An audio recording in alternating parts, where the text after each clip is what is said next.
ኣብ ትግራይ ኣብ ዝተፈላለዩ ከተማታት ብማሕበረሰብ ትምህርቲ ሰላማዊ ሰልፊ ይሰላሰል ኣሎ። መንግስቲ ፌደራል ኢትዮጵያ ብላዕሊ መሃያ መምራን ክልል ትግራይ ኣንቢርዎ ዘሎ ክልከላ በጀት ዝኹንን ሰላማዊ ሰልፊ ብማሕበረሰብ ትምህርቲ ትግራይ ኣብ ከተማ መቕለ ዓድዋ ዓዲግራት ውቕሮን ካልኦት ከተማታትን ሰላማዊ ሰልፊ ይካየድ ከም ዘሎ ሚድያታት ካብ መቐለ ጸብጺበን ኣለዋ። እቶም ናብ ሰልፊ ወፂኦም ዘሎ መምህራን ተምሃሮን ካልኦት ማሕበረሰብ ትምህርቲ ትግራይ ሰብኣዊ መሰል ህጻናት መምህራንን ተምሃሮን ትግራይ ይከበር ህጻናት ትምህርቲ ናይ ምርካብ መሰሎም ይተሓሎ ሰላም መሰረት ትምህርቲ ውዕል ፕሪቶሪያ ይተግበር ትምህርቲ ንሰላም ሰላም ንትምህርቲ ዕጽዋ ትምህርቲ ዳግም ጽንተትዩ ውዙፍ መሃያ መምህራን ይከፈል ተመዛብልትና ምረቦቶም ህጻናት ናብ ትምህርቶም ዝብሉን ካልኦት ጭርሖታትን ብመምህራንን ተምሃሮን ይንጸባረቑ ከም ዝወዓሉ ተፈሊጦላ። መንግስቲ ፌደራል ናብ ግዝያዊ ምምሕዳር ትግራይ ክሰዶ ዝግባእ ዝነበረ በጀት ንዝሓለፉ ኣዋርሕ ስለ ዘይሰደደ ሰራሕተኛታት መንግስቲ ደሞዝ ክኸፈሉ ኣይከኣሉን ከም ውጽኢት ከዓ ኣገልግሎት ስርዓተ ጥዕና ትምህርቲ ቀረብ ማይን ካሊን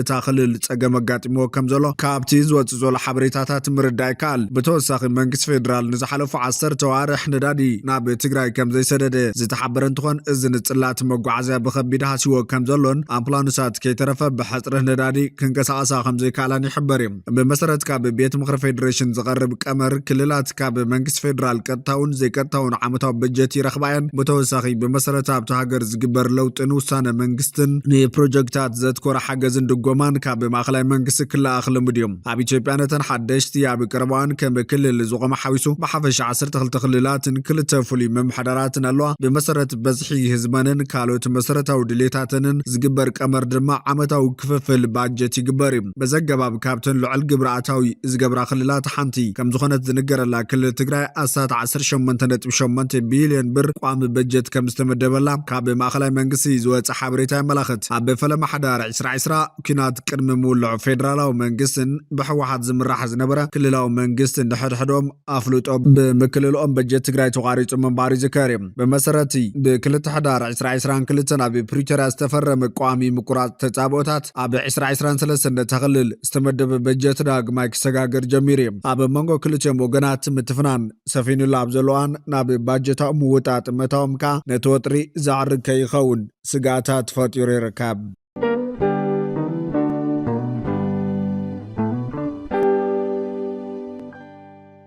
ኣብ ትግራይ ልዕሊ 1300 ተመዛበልቲ ብሰንኪ ጥሜት ህይወቶም ከም ዝሓለፈ ዓለም ለኸ ሚድያታት ጸብጺበን። ኣብ ክልል ትግራይ ዝርከቡ መዕቆብ ስደተኛታት ኣብ ዝሓለፉ 3 ዓመታት ጥራሕ ልዕሊ 1300 ሰባት ብሰንኪ ጥሜት ህይወቶም ከም ዝሓለፈ ሓደ ናይቲ ከባቢ በዓል ስልጣን ንትካል ዜና AFP ምሕባሩ CGTN ጸብጺበሎ። እዚ ዝሓዝን ጸብጻብ እዚ እቲ ዞባ ብሰንኪ ኩናትን ድርቅን ዘጋጥሞ ፖለቲካዊ ቅልውላው ክሳብ ክንደይ ከቢድ ሰብኣዊ ዕንወት የስዕብ ከም ዘሎ ዘርኢ ክብል CGTN ወሲኹ ይብርህ። እቶም ግዳያት ዝኾኑ ወገናት ካብ መረቦቶም ተመዛቢሎም ኣብ ዘይጥዑም ኩነታት ዝነብሩ ዘለዉ ኮይኖም እኹል ረድኤት ምግቢ ብዘይምርካቦም ንሞት ተቓሊዖም ይርከቡ። ሰብኣዊ ትካላት ዓለም ነዚ ህፁፅ ኩነታት ንምፍታሕ ጻዕርታት እናገበሩ እኳ እንትኾኑም እቲ ጸገም ግና ገና ኣዝዩ ከቢድ ምዃኑ እቲ ጸብጻብ ረድዮም። ኣብቲ ን2 ዓመት ዝቐጸለ ኩናት ብፍላይቶም ካብ ምዕራብ ትግራይ ካብ መረቦቶም ዝተመዛበሉ ድሕርቲ ኣብ ሕዳር 2022 ዝተፈረመ ስምምዕ ቋሚ ምቁራጽ ተጻብኦታት እውን ናብ ዓዶም ክምለሱ ኣይከኣሉን። ኣብ ሽረ ዓድዋ ዓብዪ ዓዲ ዓዲግራትን መቐለን ኣብ ዘሎ ማዓስከራት ንዓመታት ኣብ ትሕቲ ሕማቕ ኩነታት ይነብሩ ከም ዘለው ትካላት ግብረ ሰናይን ተሓለቕትን ይገልጹ። ነበርቲ ትግራይ እቲ ካብ መወዳእታ 2020 ክሳብ 2022 ዝተኻየደ ኩናት ትግራይ ደው ንምባል ድሕሪ ዝተበጽሐ ዘላቒ ስምምዕ ምቁራጽ ተጻብኦታት ስዒቡ ማሕበረ ቁጠባዊ ምንቅስቓስ ትግራይ ናብ ንቡር ክምለስ ልዑል ሃንቀውታ ከም ዝነበሮም ጸብጻባት የመላኽቶም። ብሰንኪ ኩናት ዝተቋረጹ መሰረታዊ ኣገልግሎታት ማይ፣ መብራህትን ቴሌኮምን ናብ ስሩዕ ኣገልግሎት እኳ እንተተመለሱ እቲ ኩናት ዘብረሶ ቁጠባዊ ምንቅስቓስ ኮነ ምስ ማእኸላይ መንግስቲ ዘሎ ፖለቲካዊ ዝምድናታት መሪሕነት ትኽልል ገና ኣይደልደለን ዘሎም። ከም ውጽኢቱ ድማ እቲ ምምሕዳር ብጉድለት በጀት ተፈናቐልቲ ዝርከብዎም ክፋላት ሕብረተሰብ ዝጠልብዎ ትኹረት ምውሓድ ዝኣመሰሉ ምክሳሳት ከስምዑ ጸኒሖም እዮም። ኣብ ቀረባዋን ምዝታት ብዝተኣሳሰር ኣብ መንጎ ማእኸላይ መንግስትን ሕወሓትን ተፈጢሩ ዘሎ ምትፍናን ድማ ነቲ ኩነታት ሓላሊኽዎ ይርከብ።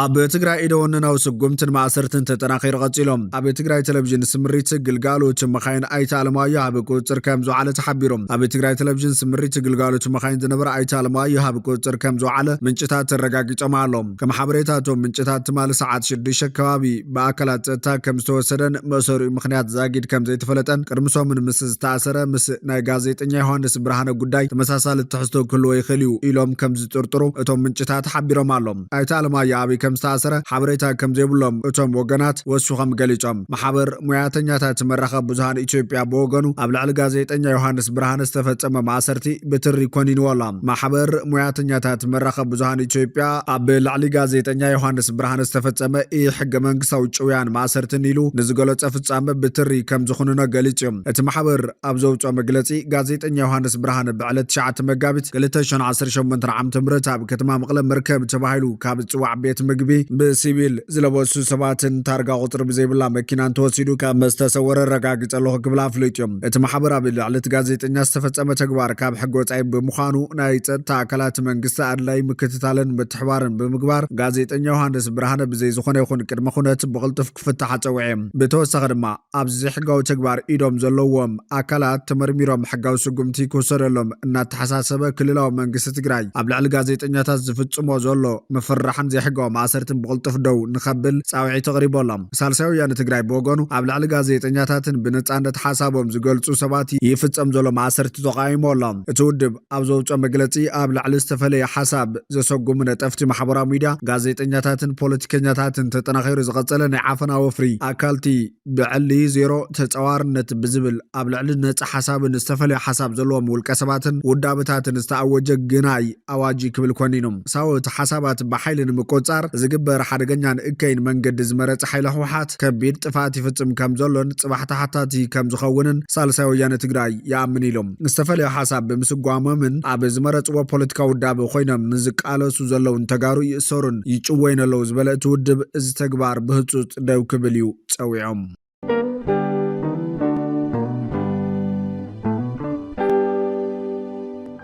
ህወሓት ኣብ ውሽጢ ሓደ ሶምን ክልተ ተጻረርቲ ነንርእሶም ዝዋቕዑን ቅዋማት ኣውፅኦም ቅድሚ ክልተ መዓልቲ ኣብ ልሳን እቲ ውድብ ዝኾነ ጋዜጣ ወየን ዝተዘርግሐ ቃለ መሕተት ወሃቢ ቃል ህወሓት ስምምዕ ፕሪቶርያ ሙሉእ ብሙሉእ ፈሪሱ ዝብል እንትኾን ብቤት ጽሕፈት እቲ ውድብ ትማል ማሲስ ተዋሃበ መግለፂ ድማ ቀዳማይ ምርጫና ስምምዕ ፕሪቶርያ ምፍጻምን ኩሎም ኣፈላላያት ብሰላማዊ መንገዲ ፍታሕ ክረኽቡ ምግባርን ይክብል ኣፍሊጦም ውድብ ህዝባዊ ወያነ ሓርነት ትግራይ ነዚ ዝበለ ህልውናና ንምርግጋጽ ዓቕምታትና ወዲብና ንቃልስ ብዝብል ኣብ ዘውፅኦ ሰሙናዊ መግለፂ እንትኾን ቀዳማይ ምርጫና ስምምዕ ፕሪቶርያ ምፍጻምን ኩሎም ኣፈላላያት ብሰላማዊ መንገዲ ፍታሕ ክረኽቡ ምግባርን እዩ ክብል ገሊጾም ወሃቢ ቃል ህወሓት ሚኬለስ ጎዶም ቅድሚ ክልተ መዓልቲ ምስ ልሳን እቲ ውድብ ዝኾነ ጋዜጣዊ ኣብ ዝገበሮ ናይ ቪድዮ ቃለ መሕተት ስምምዕ ፕሪቶርያ ብሚእቲ ፈሪሱ ዘሎ ፀገም ብሰላማዊ መንገዲ ንክፍታሕ ዝኽእለሉ ዕድል ዘይርኢ ኢሉ ዝነበረ እንትኾን ቤት ጽሕፈት ህወሓት ድማ ነዚ ጻረር መግለፂ የውፅኡ ዘሎ መንግስቲ ኢትዮጵያ ህዝቢ ትግራይ ንምጽናት ግልፂ ስልሚ ብምውፃእ ኣብ ዝሓለፉ ዓመታት ቅልዑ ወተሃደራዊ ወራር ኣብ ውጁድ ጃምላዊ ጨፍጫፍ ኣካይዱ ኢሉ ህወሓት ቁሸታትናን ከተማታትናን ብቕንቡላታት ዕንዩ ኣብያተ እምነትና በሳቢሱ ብሓፈሻ ህዝቢ ትግራይ ካብ ገጸ ምድሪ ንምጥፋእ ይኽእሉ እዮም ዝበሎም ግፍዕታት ፈጺሙ ክብል ከሲሱም ህዝቢ ትግራይ ንህወሓት ንስምምዕ ፕሪቶርያ ክትግበርን ኩሎም ኣፈላላያት ብሰላማዊ ፖለቲካዊ ዘተኽፍትሑን ዘይተሓለለ ጻዕሪ ገይሮም እዮም ዝበለ ህወሓት ኣብ መግለፂኡ መንግስቲ ኢትዮጵያ ድማ ብኣንጻሩ ኣብ ክንዲ ብመሰረት እቲ ስምምዕ ኣብ ትሕቲ ወረርቲ ዘሎ ህዝቢ ሓራ ክወፅእ ዝተመዛበለን ዝተሰደደን ህዝቢ ናብ መረቦቱ ክምለስ ጉቡእ ዝዋፃእ ናብ ካሊእ ዙር ወተሃደራዊ ወፍሪ ንምእታው ኣብ ምህንዳድ ይርከብ ኢሉ ካብዚ ብዝሓለፈ ድማ ህዝቢ ትግራይ መረቦቱ መናጭቱ ንምብትታን ዘይሕጋዊ ውሳነታት ምሕላፍ ተጀሚሩ ዝነበረ ኣገልግሎታት ምዕፃው ንመሃያ ሰራሕተኛታት መንግስቲ ሓዊሱ በጀት ብምኽልካልን ህዝብና ብጥሜት ክሃልቕ ይሰርሕ ኣለውን ኢሎም ህዝቢ ትግራይ ምስኳን ዝከኣለ ሓድነቱ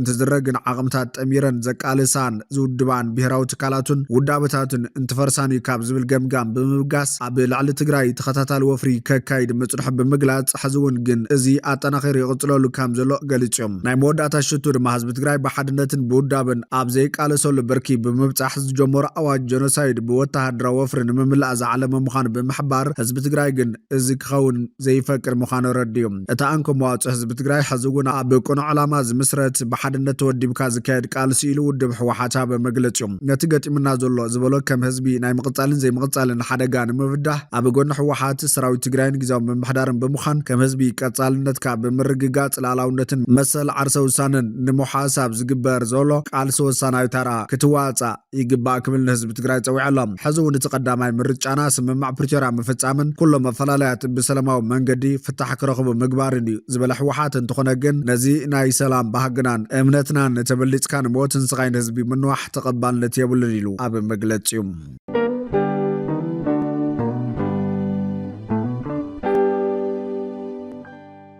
ወታደራዊ ልኡኽ ኤርትራ ናብ መቐለ ከም ዝኣተው ኣፍሪካን ኢንተለጀንስ ጸብጺቦም ኣብ መወዳእታ መዓልትታት ወርሒ ለካቲት ላዕለዎት ወታደራዊ መኮንናት ኤርትራ ናብ መቐለ ከም ዝኣተው ኣፍሪካ ኢንተለጀንስ ጸብጺቦላ ብመሰረት ጸብጻብ ብርጋዴር ጀነራል ኢዮብ ፍስሓየን ካልኦት ላዕለዎት ወታደራዊ መኮንናትን ዝምራሕ ጉጅለ ልኡኽ ናብ ርእሰ ከተማ ክልል ትግራይ መቐለ መገሻ ኣካይዶላ እቲ ልኡኽ ናብ መቐለ ምስ በጽሐ ምስ ሓላፊ ቢሮ ሰላምን ጸጥታን ክልል ትግራይ ጀነራል ፍስሓ ኪዳኑ ወይ ድማ ፍስሓ ማንጁስ ዘተ ከም ዘካየደ እቲ ጸብጻብ መላኺቱም አኼባ ዝካየደሉ ዝነበረ እዋን ኣብ መወዳእታ መዓልትታት ወርሒ ለካቲት ማለት እዩ ቢሮ ጸጥታ ክልል ትግራይን መንግስቲ ፌደራል ብፍላይ ድማ ነታ ኣብ አዲስ አበባን ዓፋርን ዝካየድ ዝነበረ መስርሕ ዲዲአር ኣርሚ 7 ዝነቅፍ መግለጺ ኣውጽኡ ምንባር ይፍለጥ እዩ እዚ ብዛዕባ ዓዶት ወታደራዊ መኮንናት ኤርትራ ዝምልከት ሓበሬታ ግዜያዊ ምምሕዳር ክልል ትግራይ ምስ መንግስቲ ኤርትራ ዝኾነ ይኹን ዝምድና ከም ዘይብሉ ብተደጋጋሚ ድሕሪ ምግላጽኡ እቲ ጸብጻብ ተቓልዑ ዘሎ ሚኒስትር ጉዳያት ወጻኢ ኢትዮጵያ መንግስቲ ኤርትራን ሕወሓትን አንጻር ኢትዮጵያ ውግእ ተዋፊሮም ኣለዉ ክብል ናብ ሕብራት ሃገራት ኣብ ጸሓፎ ደብዳቤ ምኽሳስ ይዝከር እዩ ሚኒስትር ጉዳያት ወጻኢ ጊዴን ጢሞቴዎስ ናብ ዋና ጸሓፎ ሕብራት ሃገራት አንቶኒዮ ጉተሬዝ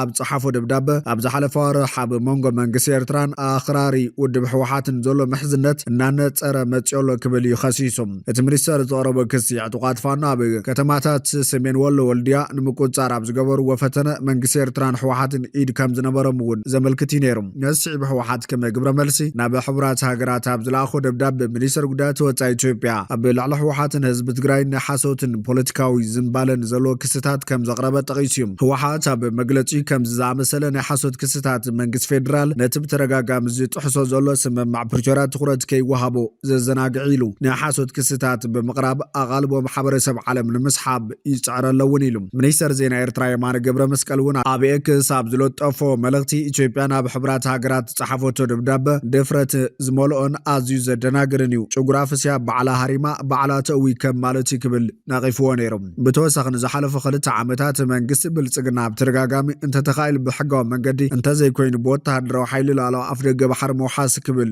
ክጭርሕ ይጸንሕ ኢሎም እቲ ጽምደ ብዝብል ዝግበር ርክባት ብሕወሓትን ብመንግስቲ ኤርትራን ከም ዝድገፉ ዝግለጹ ማሕበራዊ ነቃቕሓትን ሚድያታትን ዝካየድ ዘሎ ኮይኑ ዳርጋ ብኩሉ መዋስንቲ ከባቢታት ካብ ክልተ ወገን ዝመጹ ማሕበረሰባት ዝተሳተፍሉ ጽምብላት ይግበሩ ምህላዎም ይፍለጥ እዮም ዶክተር ደብረጽዮን ገብረ ሚካኤል ቅድመ ወርሒ ኣብ ዝሃቦ መግለጺ ንሕና ምስ ኩሎም ጉራብትና ሰላሚና እንደሊ ዶባትና ዶብ ሰላም ክኾን ይባሃግና ይኹን እምበር እቲ ርክብ ላዕላዊ መሬት ትግራይ ብዘኸብር ክኸውን ኣለዎ ኢሉ ነይሮም ምስ ኤርትራ ዘሎ ጉዳይ ኣብ ዘዳውቦና ኣካባቢታት መሬትና ሓራግ ክኸውን ንመንግስቲ ፌደራል ሓቲትና ዛጊድ ተፈጻምነት ይረኸበን ዝበለ ዶክተር ደብረጽዮን እቲ ርክብ ህዝቢ ንህዝቢ ዝምልከት ከም ዝኾነ ተዛሪቦም እንተኾነ እቲ ህዝቢ ንህዝቢ ክበሃል ዝጸንሐ ርክብ ሕዚ ብወተሃደራዊ መዳይ እውን ከም ዝተሳለጠ ኣፍሪካን ኢንተለጀንስ ሒዝዎ ዝወፀ ጸብጻብ ኣመላኺቱ ኣሎ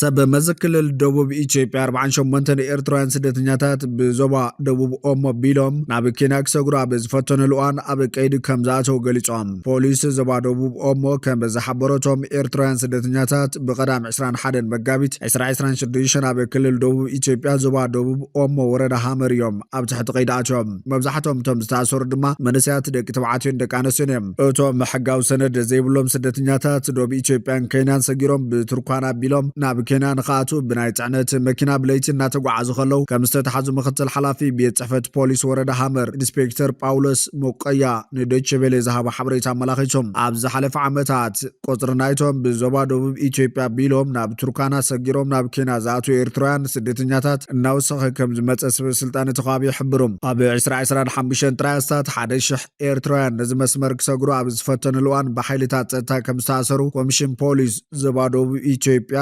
ይገልጽ ኤርትራውያን ስደተኛታት ብሰንክቲ ኣብ ሃገሮም ዘጋጥሞም ዘሎ ቀጻሊ ፖለቲካውን ቁጠባውን ቡድሆታት ዘባው ዘይምርግጋን ጉድድ ወተሃደራዊ ኣገልግሎትን ንኢትዮጵያ ከም መተሓላለፊት ሃገር ብምጥቃም ንነዊሕ እዋን ብሱዳን ጅቡትን ሶማሊላንድ ነቢሎም ናብ ካልኦት ሃገራት ይወፁ ከም ዝነበሩ ይፍለጥ እዩ ኣብዚ ሕዚ እዋን ድማ ካብ ኢትዮጵያ ናብ ኬንያ ክሰግሩ ዝፍትኑ ዘለዉ ኣብ ኣገልግሎት ኢሚግሬሽንን ዘይግነትን ኢትዮጵያ ዳይሬክተር ኮሚኒኬሽን ኣምቦ መቀሳ መስመር ኢትዮጵያ ኬንያ ካብ ኬንያ ብተወሳኺ ናብ ኡጋንዳን ደቡብ ሱዳንን ንምስግጋር ከም ዘኽእል ይሕብር ነዚ መስመር ዝመርፁሉ ምክንያት ተመልኪቱ ድማ ምስ ካልኦት መውፂ ኣፍ ደገታት ክንጻጸር እንከሎ ብዙሕ መፈተሺ ነቁጣታት ወይ ድማ ኬላታት ስለዘይብሉ ምዃኑ ይብርህ ብተወሳኺ ብዙሓት ኤርትራውያን ስደተኛታት ኣብ ኡጋንዳ ስለዘለውን ብወቢሎም ናብ ካልኦት ሃገራት ብቐሊሉ ክገዕዙ ስለዘኽእሎምን ይብል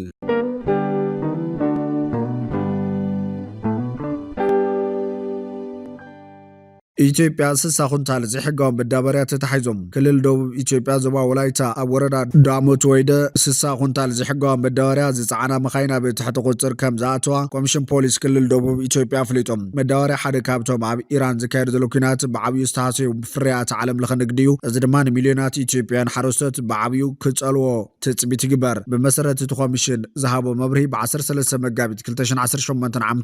እቲ መዳበርያ ብከተማ ድምቱ እናሓለፈ እንከሎ ብህዝባዊ ሓበሬታን ብሓያል ምክትታል ኣባላት ፖሊስ እቲ ከባብን ተታሒዞላ ሓጋዚ ኢንስፔክተር ታረቀኝ ታደሳ ኣዛዚ ፖሊስ ምምሕዳር እቲ ከባብን ኣካላት ፀጥታን ኣብ ልዕሊ ከምዚ ዝኣመሰሉ ስራሕቲ ቀጻሊ ምክትታል ከም ዝገብሩን ዘሕጋዊ ተግባራት ንዘካየዱ ኣካላት ሓያል ስጉምቲ ከም ዝወስዱን ገሊፆም ኣብ ቤት ጽሕፈት ፖሊስ ምምሕዳር ከተማ ዲምቱ ወኪል ኣሃዱ ምክልኻል ገበን ማሕበረሰብ ተሓጋጋዝ ሳጅን ማቱሳላ አብርሃም ከም ዝበሎ ቁጥሪ ታርጋ A3618 ዘሎ ኣይሱዙ መኪና ካብ ሓደ ቦታ ናብ ካሊ ቦታ መዳበርያ ሓመድ ወይ ድማ ድኹዒ እናጓዓዘት ከላ ኢድ ብኢድ ከም ዝተተሓዘት ገሊፆም ተሓጋጋዝ ሳጅን ማቱሳላ ብተወሳኺ ህዝቢ ከምዚ ዓይነት ዘይሕጋዊ ንግዳዊ ንጥፈታት ኣብ ዘጋጥሞ እዋን ኣብ ጎኒ ፖሊስ ደው ኢሉ ክተሓባበር ፀዊዑ ኣሎ ብፍላይ ዘይተፈቐደ እታወት ሕርሻ ኣብ ኢድ ሓረስቶት ወፃኢ ኣብ ኢድ ነጋዶ እንትርከብ ምኽርታት መሃብን ጥቆማ መሃብን ኣገዳሲ ምዃኑ ኣስሚሩሎም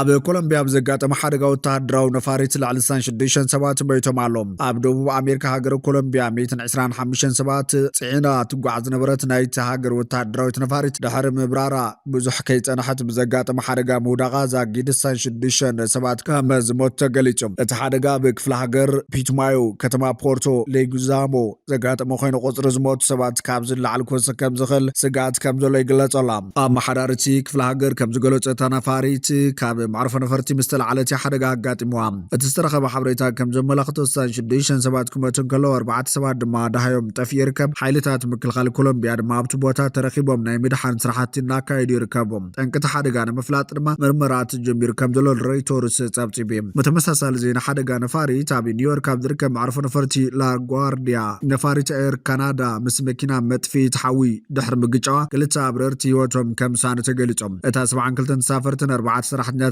ጻዕነት ነፋሪት ሰንበት ኣጋምሸት ካብ ሞንትሪያል መጽያ ድሕሪ ምዕራፍ ኣስታት 24 ማይል ኣብ ሰዓት ትጓዓዝ ነይራ 41 ተሳፈርትን ሰራሕተኛታትን ምስ ክልተ ኣብታ ዝተጋጨወት መኪና ዝነበሩ ናብ ሆስፒታል ተወሲዶም ሓዚ 32 ካብ ሆስፒታል ወፂኦም ኣለዉ ገለ ካልኦት ድማ ከቢድ መጉዳእቲ ኣጋጢምዎም ሕክምናው ኣልያ ይግበረሎም ኣሎ ከፍሊ መጥፋእቲ ሓዊ ከተማ ኒውዮርክ ሰባት ኣብ ጥቓ معروف ነፈርቲ ላጋርዲያ ምትጓል ምዕጻው ጽርግያ ምስቕቃጥን ዝኣመሰሉ ጸገማት ከጋጥሞም ከም ዝኽእሉ ሓቢሩ ጉጅለ መርመርቲ ፌደራል ጠንቅቲ ኣብ معروف ነፈርቲ ላጋርዲያ ሞት ዘስዕብ ሓደጋ እንታይ ከም ዝኾነ ይምርምረሎም ብኻልእ ሓበሬታ ኢራን ምስ ሰብ ስልጣን ኣሜሪካ ዝተኻየደ ዝርርብ ከም ዘየለፍሊጣ ሓያሎት ማዕኸናት ዜና ፍሉይ ልኡኽ ፕሬዚዳንት ትራምፕ ስቲቭ ዊትኮፍን ጃረድ ኩሽነርን ምስ ኣፈኛ ባይቶ ኢራን መሐመድ ባገር ጋሊባፍ ምዝራቦም ምንጭታት ብምጥቃስ ጸብጺበን ነይረን ሕዚ ድማ መሐመድ ባገር ጋሊባፍ ኣብ ኤክስ ምስ ኣሜሪካ ዝኾነ ድርድር ከም ዘይተገበረ ስፊሩ ወሲኹ ድማ ዜና ሓሶት ዜና ንዕዳጋታት ነዳድን ምቁጻር ይጥቀምሉ ይህሉ ህዝቢ ኢራን ድማ ወረርቲ መሊኦም ክቕጽዕ ይጠልብ ኣሎ ኢሎም ቀደም ክብል ሚኒስትር ጉዳያት ወጻኢ ኢራን ተመሳሳሊ ትራምፕ ዝተዛረበ ዘተ ቴህራንን ዋሽንግተንን ሕሶት ክብል ነጽጎ ነይሩ እቲ ሚኒስትር ኣብ ዘውፅኦ መግለጺ ፕሬዚዳንት ኣሜሪካ ትራምፕ ኣብ መንጎ ሕብራት መንግስታት ኣሜሪካን እስላማዊት ሪፐብሊክ ኢራን ዝካየድ ዘሎ ድርድር ብዝምልከት ዝበሎ ንነጽጎ ኢሎም እቲ በኣሜሪካ መሻርክቲ ቢቢሲ ዝኾነ ሲቢኤስ ኒውስ ተጠቐሰ መግለጺ ሚኒስትር ጉዳያት ወጻኢ እስላማዊት ሪፐብሊክ ኢራን ዕላማታት እቲ ኩናት ቅድሚ ምዕዋታ ዝኾነ ዓይነት ድርሻ ድርድር ከም ዘይትገብር ነፍልጥ ይብል ፕሬዚዳንት ኣሜሪካ ትራምፕ ግን ሕዝውን መስማዕ ዜና AFP ክዛረበሉ ተሰሚዐሎም ትራምፕ ኣብ ዝገበረ ሓፂር ናይ ቴሌፎን ዝርርብ ምስ ኢራን ነገራት ኣዝዩ ጽቡቕ ይኸደሎ ክብል ሓቢሩ ኣቐዲማ ብማሕበራዊ መራኸብታት ዘርግሖ ጽሑፍ ዋሽንግተንን ቴህራንን ዝርርብ ከም ዘካየዳ ብምግላጽ ከም ውጽኢቱ ድማ ንመመንጨዊ ሓይሊ ኤሌክትሪክ ኢራን ዕላማ ምግባር ንሓሙሽተ መዓልታት ደው ክብል ምዃኑ ከም ዝኣዘዘ ኣፍሊጡ ነይሩ እዚ ከም ዘሎ ኮይኑ ኢራን ኣብ ሃገርና ኩናት እናካየደት እያ ክብል ቀዳማይ ሚኒስተር ሊባኖስ ኣፍሊጦም ቀዳማይ ሚኒስተር ሊባኖስ ናዋፍ ሰላም ኣባላት ሓለዋ ሰውራ ኢራን ኣብ መሬት ሊባኖስ ኮይዶም ነቲ ናይ ሄዝቦላ ወተሃደራዊ ስርሕታት ብቐጥታ እናመርሑ ከም ዝርከቡ ዕላው ገይሮሎም እቲ ኩናት ሞት ዓልኻማ ንሕነ ንምፍዳይ ተባሂሉ ብኢራን ዝተጻዓነ እምበር ድሌት ሊባኖስ ከም ዘይኮነ ብትረት ገሊፆም ነስዒቦ መንግስቲ ሊባኖስ ዝኾነ ምንቅስቓስ ኢራን ኣብ ግዛቱ ንኸይል ኣጊደሎ ብተወሳኺ ሂዝቦላ ወተሃደራዊ ስርሕታት ደው ከብልን ዕጥቁን መንግስቲ ሊባኖስ ንኸረክብን ትእዛዝ መሓላሊፉሎም